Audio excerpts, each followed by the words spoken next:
నమస్కారం. ఘంటారావానికి స్వాగతం. ముందుగా ప్రధాన అంశాలు. కాకినాడ జిల్లా సామర్లకోటలో దారుణం. తల్లి ఇద్దరు కుమార్తెల హత్య.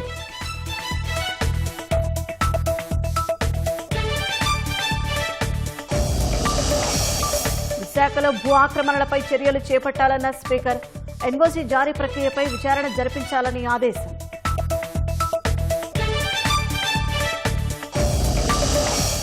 మలేషియాలో రెండో రోజు మంత్రి నారాయణ పర్యటన. ఉత్తరజయ సర్కిల్ వెడ్లాండ్ పార్క్ పరిశీలన.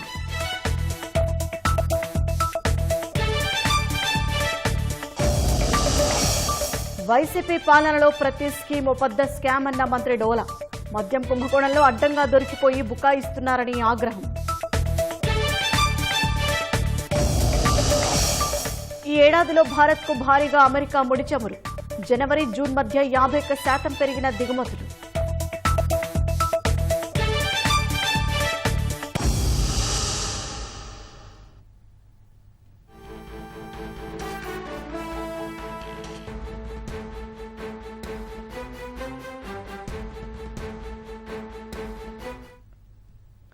తాజాంశాన్ని చూస్తున్నాం. కాకినాడ జిల్లా సామర్లకోటలో తల్లి ఇద్దరు కుమార్తెల దారుణ హత్యకు గురయ్యారు. మరింత సమాచారం మా ప్రతినిధి సాయికృష్ణ అడిగి తెలుసుకుందాం. సాయికృష్ణ, సామర్లకోటలో తల్లి ఇద్దరు కుమార్తెలు దారుణ హత్యకు సంబంధించిన వివరాలేంటి? షాహిన్, ఈ ఘటన పట్టణం కలకలం రేపింది. సీతారామ కాలనీలో నివాసులు ఉంటున్నారు. భర్త ప్రసాద్ ఒక ప్రైవేట్ కంపెనీలో బొలెరో వాహనంలో డ్రైవర్ గా పనిచేస్తున్నాడు. రాత్రి డ్యూటీకి వెళ్ళాడు. భార్య మాధురి, ఇద్దరు పిల్లలు కుమారి జెస్సి 8 ఏళ్లు, వీళ్ళకి 6 సంవత్సరాలు. ఇద్దరు కూడా ముగ్గురు రాత్రి పడుకున్నారు. ఉదయం తన భర్త వచ్చేసరికి దారుణమైన ఘటన జరిగిందని పోలీసులకు సమాచారం ఇచ్చాడు భర్త. అయితే పోలీసులు రంగప్రవేశం చేసి అతన్ని మాత్రం అదుపులో తీసుకుని స్టేషన్కి తరలించారు. అతని ప్రమేయం ఏమైనా ఉందన్న కోణంలో ప్రస్తుతం అయితే దర్యాప్తు కొనసాగుతోంది. ఈ హత్యకు దోపిడీ దొంగలు కారణం కాకపోవచ్చనే కూడా ప్రస్తుతం ప్రాథమికంగా సమాచారం అందుతోంది. ఇతర కుటుంబ కారణాలు ఉండొచ్చు. భర్త పైన అయితే ప్రస్తుతం అనుమానిస్తున్నారు. అతన్ని అదుపులో తీసుకుని విచారిస్తున్నారు. ఈ దారుణ ఘటనతో సీతారామ కాలనీలో చాలా విషాదాలు అందుకున్నాయి. మాధురి ఇద్దరు పిల్లల్ని అతి కిరాతకంగా చంపేసింది ఎవరనేది ప్రస్తుతానికైతే ఇంకా తేలాల్సి ఉంది. కుటుంబ సభ్యులు వచ్చి రోధిస్తున్నారు. పిల్లలతో చక్కగా కుటుంబం సొంత ఇంట్లో నివాసం ఉంటూ హాయిగా గడుస్తున్న సంసారం ఇలా దారుణమైన భార్య పిల్లల్ని హతమార్చడం వెనక ఎవరున్నారనేది మాత్రం పోలీసులు దర్యాప్తు చేస్తున్నారు. పెద్దాపురం డిఎస్పీ శ్రీహరిరాజు ఆధ్వర్యంలో క్లూస్ టీం రంగంలో దిగింది. సామర్లకోట, పెద్దాపురం నుంచి సిఐలు వచ్చారు. అధిక సంఖ్యలో పోలీసు సిబ్బంది అయితే వచ్చారు. పూర్తి స్థాయిలో దర్యాప్తు అయితే కొనసాగుతోంది. ఈ పూర్తి హత్యకు కారణాలు పోలీసులు వెల్లడించాల్సి ఉంది. షాహిన్, ధన్యవాదాలు సాయికృష్ణ.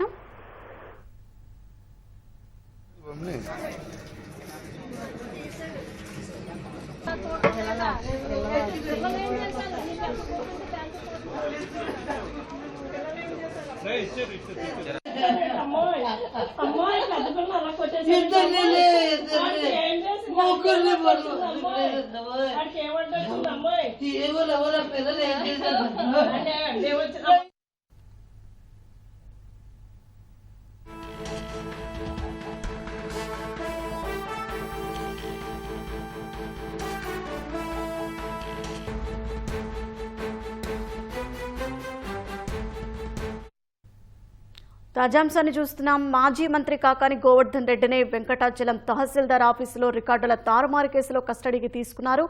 మరింత సమాచారం మా ప్రతినిధి రాజారావును అడిగి తెలుసుకుందాం. రాజారావు, కాకాని గోవర్ధన్ రెడ్డి పోలీస్ కస్టడీకి సంబంధించిన వివరాలేంటి? షాహిని, మాజీ మంత్రి కాకాని రెడ్డి 2 రోజులు పోలీస్ కస్టడీ ఇచ్చారు.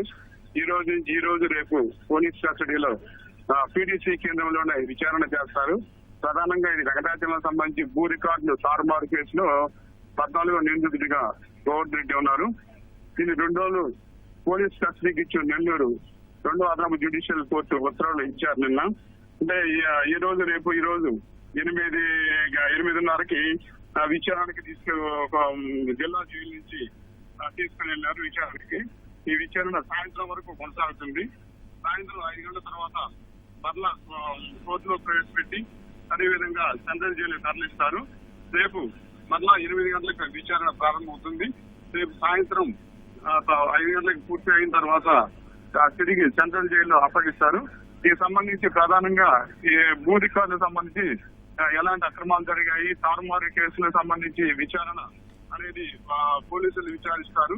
ఇలా ప్రధానంగా గుంటూరు సంబంధించి సిఐడి అధికారులు విచారణకి ప్రారంభిస్తారు. గుంటూరు సిఐడి పోలీసులు ఈ కేసును అప్పగించారు. జూలై 24 కోర్టు ఎదుట హాజరుపరచగా ఆయన ఆగస్టు 7 వరకు జ్యుడిషియల్ రిమాండ్ కూడా విధించిన విషయం తెలిసిందే. ఇది సాయిన పరిస్థితి. ధన్యవాదాలు రాజారావు.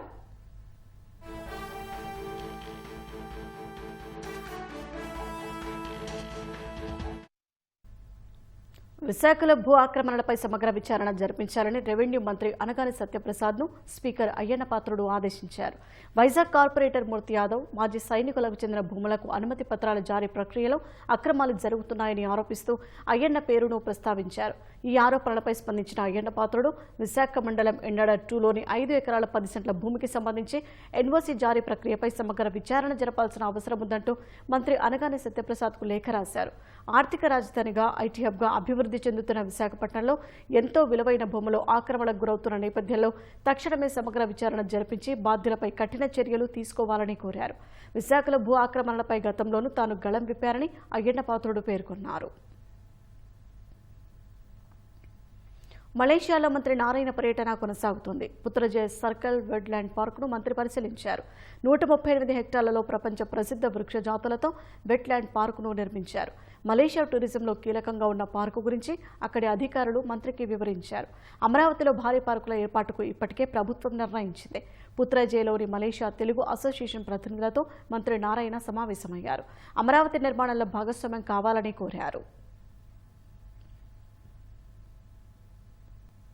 రాష్ట్రంలో 46,85,000 మంది రైతుల ఖాతాల్లో అన్నదాత సుఖీభవ పథకం తొలి విడత నగదు జమ చేశామని మంత్రి డోలా బాల వీరాంజనేయ స్వామి అన్నారు.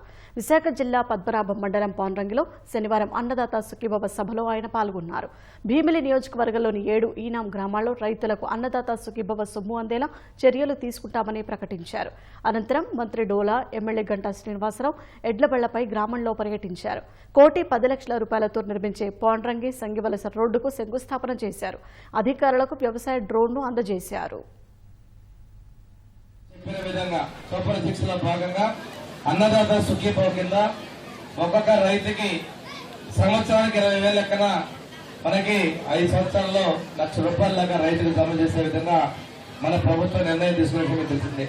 పీఎం కిసాన్ లో భాగంగా ఇచ్చేటువంటి 6,000కి మొదటి విడత 2,000తో ఈ అన్నదాత సుఖీభవ కలిపి ఈ రోజున 7,000 రూపాయలు ఇద్దరు నాయకులు ప్రధానమంత్రి గారు, ముఖ్యమంత్రి చంద్రబాబు నాయుడు గారు ప్రజల సమక్షంలో రైతుల సమక్షంలో వారి ఖాతాల్లో జమ చేయడం కూడా ఒక గొప్ప చరిత్రని కూడా తెలియజేస్తా ఉన్నాం.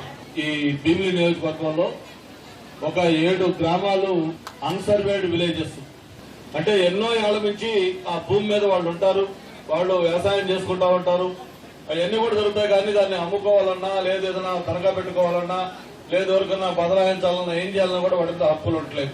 ఒక 3 విలేజ్లు ఏదైతే న్యాయపరమైన చిక్కులు లేవో ఆ 3 విలేజ్లు కంప్లీట్ చేస్తున్నాం. ఒక 1 మంత్ లో అది పూర్తి అయిపోతుంది. 6-7 వరుసల్లో అంతెత్తున్న నోట్ల కట్టలు, వాటిని లెక్కిస్తూ వీడియోకు చిక్కిన మాజీ ఎమ్మెల్యే చెవిరెడ్డి భాస్కర్ రెడ్డి ముఖ్య అనుచరుడు వెంకటేష్ నాయుడు. ఇది ప్రస్తుతం తెలుగు రాష్ట్రాల్లో హాట్ టాపిక్.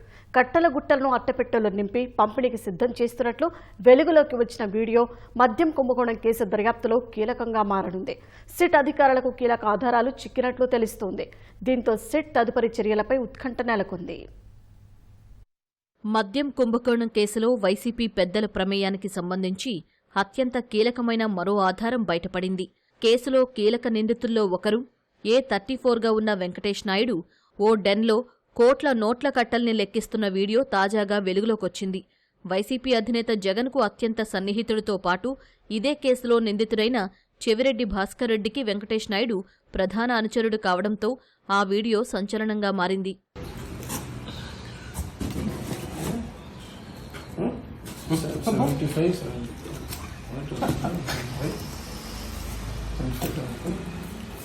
ఇది ఇప్పుడు 25 ఉంది కదా, 25 వీడికి 4 ఉంటుంది.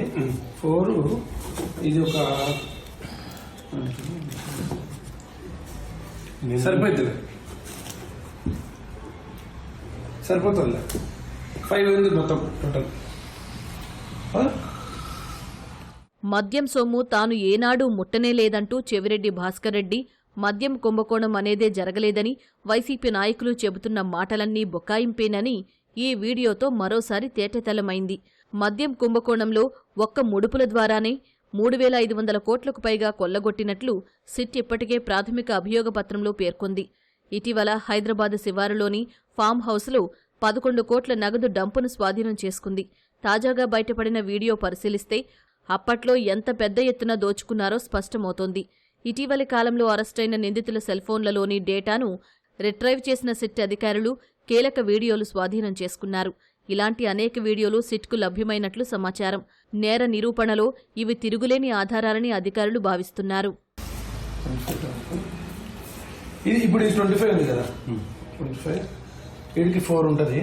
4 ఇది ఒక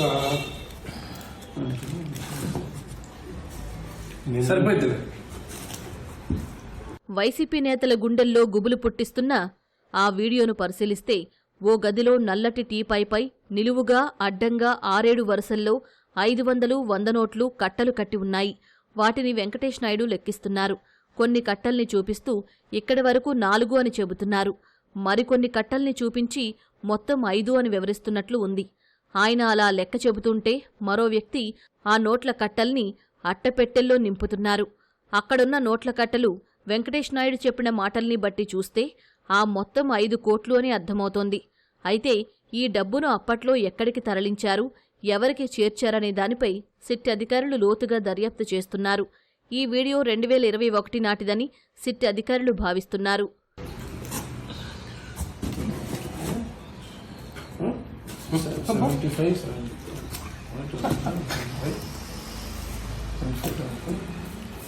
ఇది ఇప్పుడు 25 ఉంది కదా, 25 వీడికి 4 ఉంటుంది.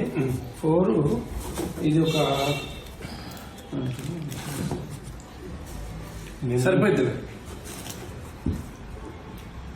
సరిపోతుంది.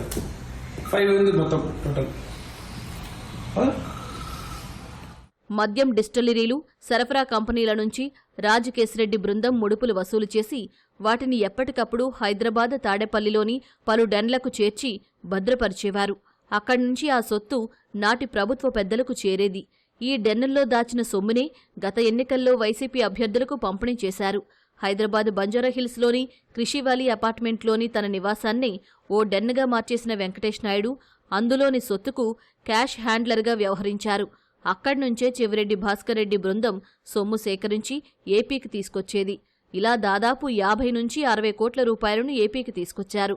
ఈ క్రమంలోనే ఆ డెన్తో పాటు మరికొన్ని డెన్లకు సంబంధించిన వీడియోలు తీసుకుని వెంకటేష్ నాయుడు తన సెల్ఫోన్లో పెట్టుకున్నారు.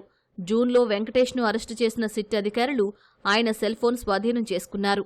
అందులోని డేటా రిట్రైవ్ చేయగా ఈ వీడియోలు వెలుగు చూసినట్లు సమాచారం.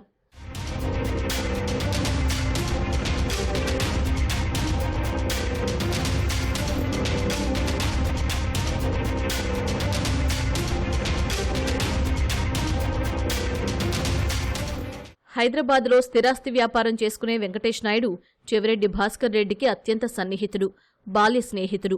మద్యం ముడుపుల సొమ్మును డెన్లో భద్రపరచడం, ఆ సొత్తును గత ప్రభుత్వ పెద్దలకు చేరవేయటంలో చెవిరెడ్డి, వెంకటేష్ల పాత్ర ఉన్నట్లు సిట్ దర్యాప్తులో గుర్తించింది.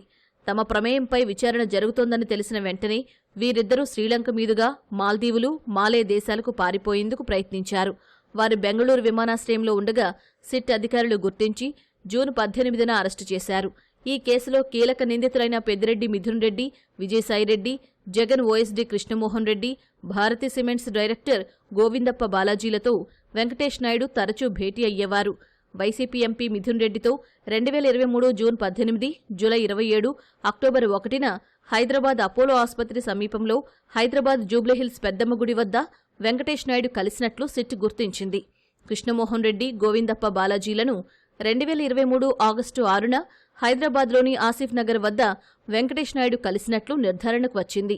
విజయసాయిరెడ్డితో 2023 జూన్ 6న హైదరాబాద్లోని జర్నలిస్ట్ కాలనీలో పలుమార్లు వెంకటేష్ నాయుడు భేటీ అయినట్లు సిట్ ఇప్పటికే గుర్తించింది.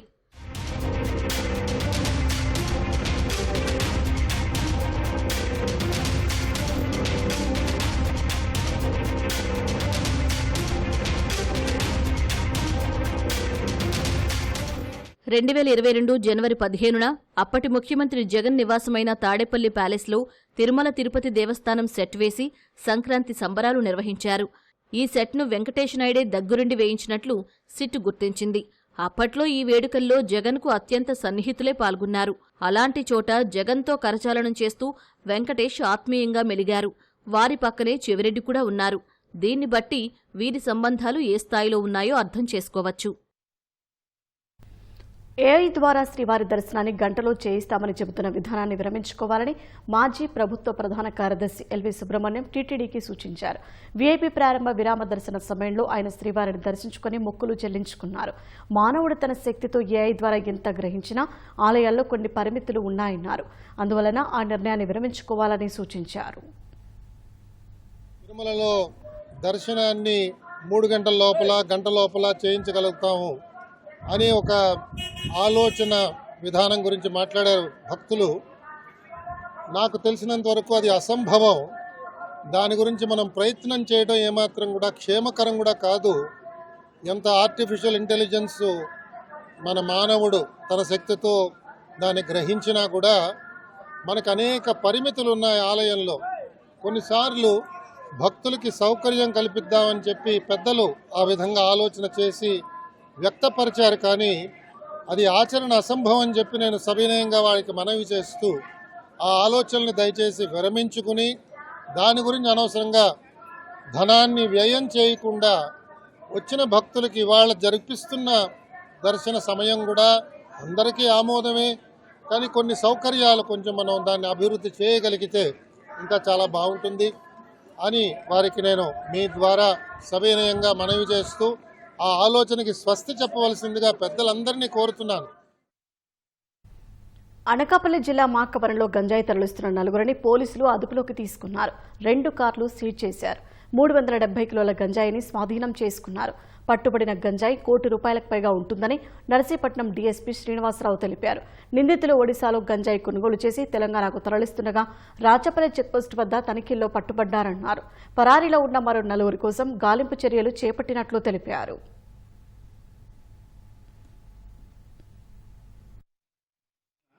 మాకవరపల్లి పోలీస్ స్టేషన్ లిమిట్స్ లో రాచపల్లి చెక్ పోస్ట్ దగ్గర వెహికల్ చెకింగ్ ఆర్గనైజ్ చేశారు.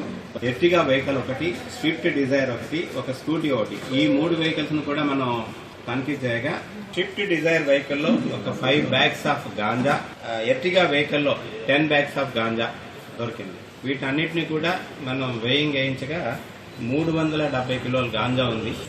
దీని ఖరీదు సుమారుగా 18 లక్షల రూపాయల 50,000 రూపాయలు కొన్నారు. ఈ సరుకు ఇక్కడి నుంచి ఒరిస్సాలో చిత్రకొండ దగ్గర వాళ్ళు కొని ఇక్కడి నుంచి తెలంగాణకి వెళ్తుందండి. దాన్ని మన eagle team and special branch team వాళ్ళు ఇచ్చిన ఇన్ఫర్మేషన్తో మన లోకల్ పోలీస్ అంతా చాకచాక్యంగా పట్టుకోవడం జరిగింది. సుమారుగా ₹1 కోటి పైన ఉంటుందండి. శ్రీశైలం జలాశయానికి వరద ప్రవాహం మరింత తగ్గింది. దీంతో ఒక గేటు ద్వారానే నీటిని విడుదల చేస్తున్నారు. జూరాల, సుంకేసుల ప్రాజెక్టుల నుంచి శ్రీశైలానికి 1,70,000 క్యూసెక్కులు చేరుతోంది. శ్రీశైలం నుంచి 1,12,733 క్యూసెక్కులు దిగువకు వదులుతున్నారు. ఒక స్పిల్వే గేటు ద్వారా 26,882 క్యూసెక్కులు, పోతిరెడ్డిపాడు హెడ్ రెగ్యులేటర్ నుంచి 20,000, ఎడమగట్టు విద్యుత్ కేంద్రం నుంచి 35,000, కుడిగట్టు విద్యుత్ కేంద్రం నుంచి 30,000 క్యూసెక్కులు విడుదల చేస్తున్నారు. శ్రీశైలం పూర్తిస్థాయి నీటి మట్టం 885 అడుగులు కాగా ప్రస్తుతం 882.40 అడుగులకు చేరింది. ప్రాజెక్టు పూర్తిస్థాయి నీటి నిల్వ సామర్థ్యం 215.80 టీఎంసీలు కాగా ప్రస్తుతం 201.12 టీఎంసీలుగా కొనసాగుతోంది. తెలంగాణలోని నాగర్ కర్నూలు జిల్లా పాతాళగంగ వద్ద కృష్ణానదిలో కొట్టుకుపోతున్న వ్యక్తిని బోటులో వెళ్లి స్థానికులు కాపాడారు. హైదరాబాద్ నుంచి వెళ్లిన 4 వ్యక్తులు ఈత కోసం నదిలోకి దిగారు. ఇందులో ఒకరు ఒడ్డు నుంచి నదిలోకి వెళ్లారు. నీటి ప్రవాహం అధికంగా ఉండటంతో ఆ వ్యక్తి నదిలో కొట్టుకుపోయాడు. ఇది గమనించిన మిగిలిన 3 మిత్రులు కాపాడాలని కేకలు పెట్టారు. బోటుపై సందర్శకులను తీసుకువెళ్లే సిబ్బంది గమనించి కొట్టుకుపోతున్న వ్యక్తిని కాపాడారు. త్రుటిలో ప్రమాదం తప్పడంతో అందరూ ఊపిరి పీల్చుకున్నారు. వ్యక్తిని కాపాడిన లక్ష్మయ్య, గోపాల్ను అక్కడున్న వారు అభినందించారు.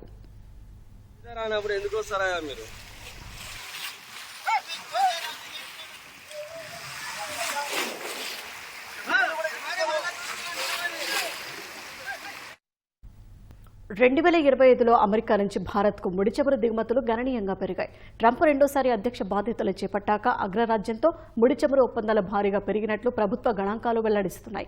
2024తో పోలిస్తే ఈ ఏడాది జనవరి, జూన్లో ముడి చమురు దిగుమతులు 51% పెరిగాయి. ఏప్రిల్, జూన్ 2025 త్రైమాసికంలో ఈ పెరుగుదల 114% చేరింది. అమెరికా నుంచి ముడి చమురు దిగుమతుల విలువ $1.73 బిలియన్ నుంచి $3.7 బిలియన్ చేరింది. అంటే రెట్టింపైంది. లిక్విడ్ పెట్రోలియం గ్యాస్, ఎల్పీజీ, ధృవీకృత సహజ వాయువు ఎల్ఎన్జీ దిగుమతులు కూడా పెరిగాయి. ఎల్ఎన్జీ దిగుమతులు 2024-25లో $1.41 బిలియన్ నుంచి $2.46 బిలియన్, అంటే దాదాపు 100% పెరిగాయి. ఈ వాణిజ్య పెరుగుదల భారత్, అమెరికా ద్వైపాక్షిక సంబంధాలను బలోపేతం చేస్తోంది. జమ్మూ కాశ్మీర్ కుల్గాం జిల్లాలో 3వ రోజు ఆపరేషన్ అఖల్ కొనసాగుతోంది. దేవ్సర్ కుల్గాంలో 2 రోజులుగా ముష్కరుల కోసం వేట కొనసాగిస్తున్న భద్రతా బలగాలు ఇప్పటి వరకు 4గురిని మట్టుపెట్టాయి. మరో 6గురు ఆ ప్రాంతంలో ఉన్నట్లు భావిస్తున్నాయి. శనివారం ఉదయం నుంచి రాత్రి వరకు జరిగిన ఎదురుకాల్పులు చీకటి కారణంగా రాత్రి నిలిచిపోయాయి. 2 రోజులుగా అఖల్ అటవీ ప్రాంతాన్ని అష్టదిగ్బంధనం చేసిన సాయుధ బలగాలు 3వ రోజైన ఆదివారం ఉదయం మళ్లీ వేట మొదలుపెట్టాయి. పేలుళ్లు, కాల్పుల మూతతో దేవ్సర్ కుల్గాం ప్రాంతంలో మారుమోగుతోంది. అలైట్ పారా ఫోర్సెస్ గగనతల నిఘా సాయంతో ఈ ఆపరేషన్ కొనసాగుతున్నట్లు అధికారులు తెలిపారు. 3 రోజులుగా జరుగుతున్న ఈ పోరాటంలో ఒక జవాన్ గాయపడినట్లు చెప్పారు.